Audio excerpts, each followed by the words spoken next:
The 19th century spawned a most evil entity, a purveyor of lies and deception, whose dark empire would encompass the globe and give rise to a family lineage of equal depravity.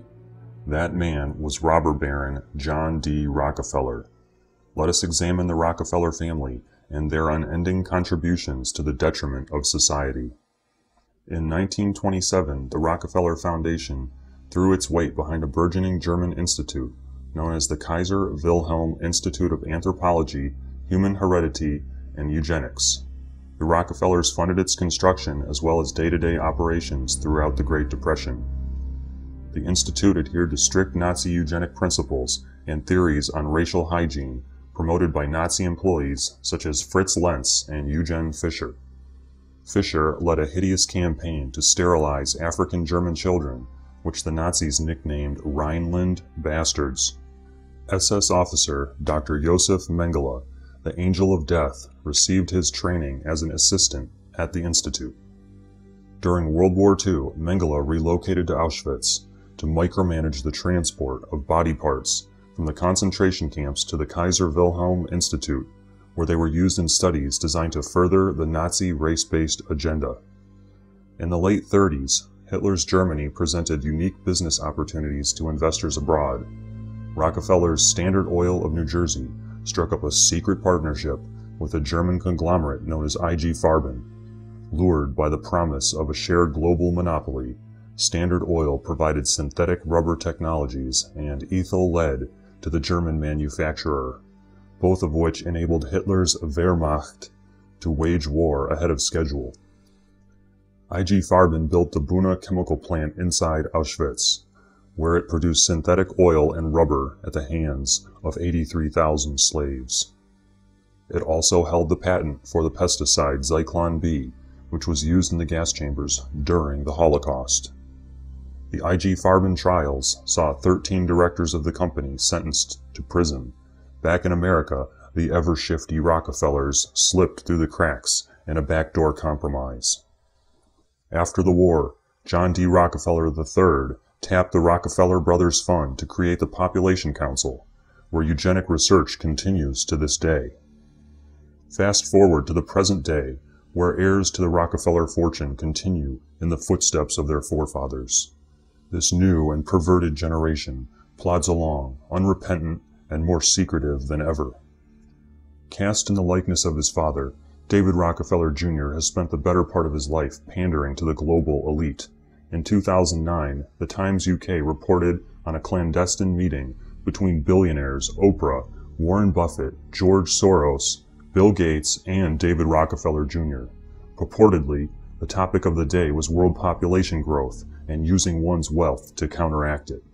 Considering the Rockefellers' historical involvement in population control and Nazi-style eugenics, this is most worrisome.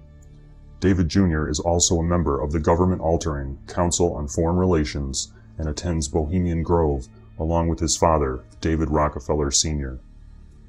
It is at the Bohemian Club where members participate in robed occult ritual, nude rumpus, and mock human sacrifice.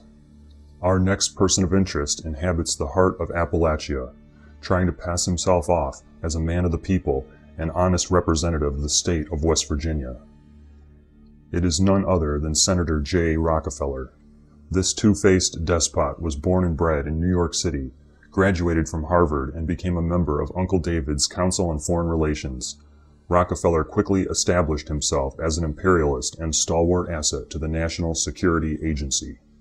In 2002, Jay began to beat the drums of war, claiming that Saddam Hussein was working aggressively to develop nuclear weapons and that Saddam represented a grave threat to the United States, which of course was a bold-faced lie. After the illegal invasion of Iraq, the United States government used the false threat of terrorism to rein in the Big Brother police state here at home.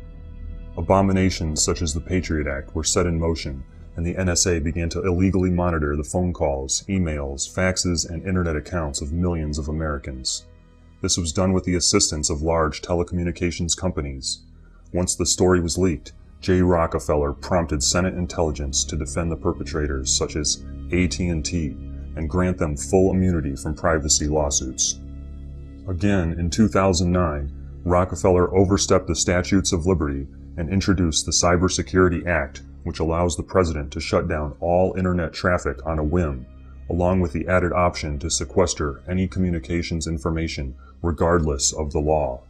Jay was quoted as saying, "It really makes you ask the question, would it have been better if we had never invented the internet?" End quote. Rockefeller went on to cite absurd figures such as 3 million cyber attacks on the Department of Defense per day. One of the more brazen of his ilk is Nick Rockefeller. Nick is a Yale graduate, a member of the illustrious Council on Foreign Relations, and sits on the advisory board of the RAND Corporation. Recently, RAND provided a study on how to subvert parental consent laws in regards to adolescent vaccines given at school. At one point, Rockefeller initiated a meeting with movie producer Aaron Russo with the intent of befriending him and bringing him on board. Russo became friends with Rockefeller for a brief time, at which point Nick did divulge his innermost secrets. In a hospital room video clip, as Aaron Russo lay dying of cancer, he recalled several meetings with Nicholas Rockefeller. Rockefeller had told him of his family's bizarre plans to microchip the U.S. population with implantable RFID chips.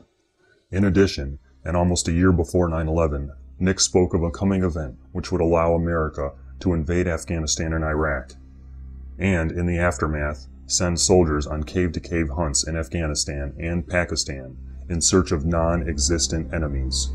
Nick also attempted to recruit Russo to the Council on Foreign Relations. Next, I would like to demonstrate the deceptive nature of the Rockefellers. On December 3, 1998, the New York Times reported that none of the 140 descendants of the Rockefeller family has significant stakes in ExxonMobil.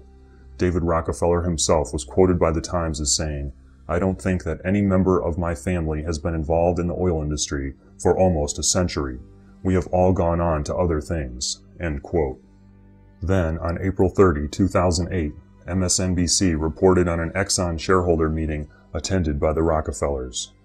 The article stated that the Rockefeller family describes themselves as the longest continuous shareholders of ExxonMobil. Great-great-grandson of John D. Rockefeller, Peter O'Neill, and other family representatives attended the meeting and proclaimed that ExxonMobil was indeed a significant holding for the Rockefellers. This is in stark contrast to the statement made by David Rockefeller only 10 years earlier. Distancing oneself from a reprehensible company like Exxon makes perfect sense based upon recent news headlines.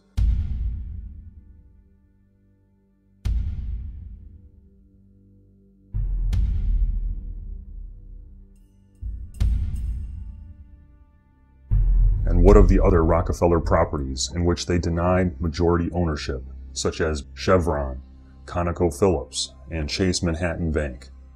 Are we to believe that the Rockefellers ceded their family's core holdings? Yet such a ruse is easily possible under American law. Private investment companies, such as Wellington Management Company, are not required to divulge their client lists. Should the Rockefellers or their subsidiaries control the majority shares of a company by proxy through one or more of these private institutions, no one would ever know that they in fact control the company. The Rockefellers have proven themselves to be a most competent enemy of the United States and the international community. Their trespasses continue to this day under the direction of quasi-government organizations and within the government itself. Awaken, America, and inform your neighbors. With your help and dedication, we can shine a light on the darkest recesses of the American government and expose the Rockefeller stranglehold.